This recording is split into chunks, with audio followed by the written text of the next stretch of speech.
जय श्रीराम मित्रांनो, आपण आलो भव्य जंगी शंकरपट खापा आणि इथे साई बैल आलेला आहे. त्या बैल मालकाची थोडक्यात मुलाखत घेऊ.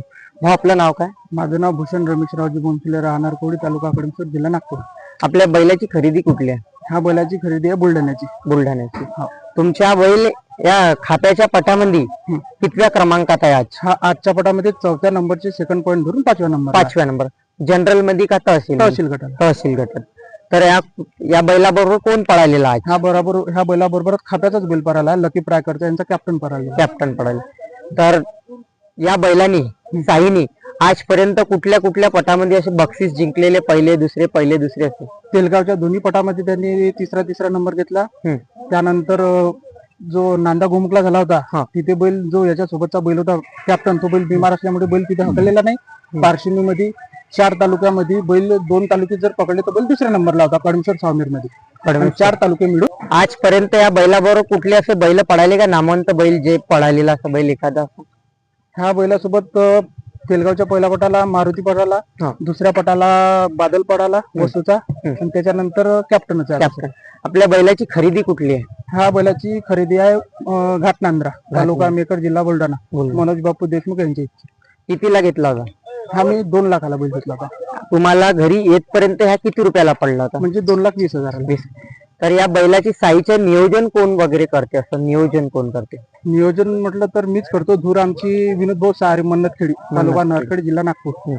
हे बैल. तर असा एखादा पट सांगा तुमच्या हिशोबाने, तुमच्या साई बैल पळाला त्या पटामध्ये. तेलगावच्या दुसऱ्या पटामध्ये बी 2-3 बैलासोबत बैल टाकला होता. तिथे 5 फेरे बैल पडाला नव्हता बरोबर. 6व्या फेऱ्याला बैल 3रा नंबर. तहसील गटामध्ये किती बक्षीस जिंकलं होतं? दोन्ही पटाला तिथे 21,000 भेटलं. 3ऱ्या नंबरचं. 3ऱ्या. आज या पटामध्ये तुमचे सेकंड पॉईंट काय काय झाले? ह्या पटामध्ये 6 सेकंद 99 पॉईंट. 6 second 99 point. तर या बैल कधी 3 फेऱ्याच्या मैदानाला असा न्यायचा मोका आला तर कधी न्यान का तिकडं? हे आपल्या नागपूर ग्रामीण भागातले पट झाले तर आम्ही 3 फेऱ्याला जाणार आहोत. घाटात पण नेणार आहोत. घाटात 3 फेऱ्यात जाणार. आमचं झालंय बोलणं झालंय तुमचं. तर तुमच्या बैल आजपर्यंत असा एखादा पटामध्ये हायेस्ट मागणी किती रुपयाची आली? असा एखाद पट असा तुमच्या बैल दवडला चांगला, मागणी किती रुपयाची आली? पटाला मागणी आली होती आमच्या इच्छा तेलगावच्याच पटाला, पण जे मागणारे व्यक्ती होते वाढवण्याचेच होते, पण ते माझ्यासमोर बोलले नव्हते, दुसऱ्यासोबत बोलले होते. कॉन्टॅक्ट नाही झाला.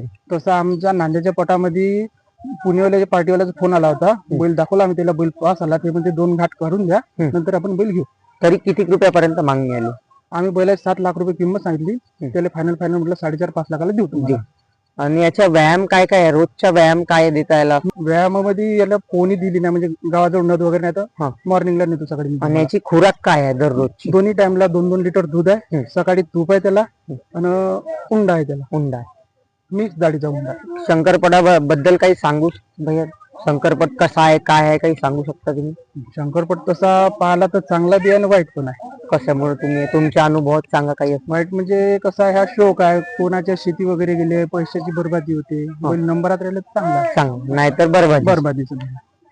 तर ठीक आहे दादा, मुलाखत दिली.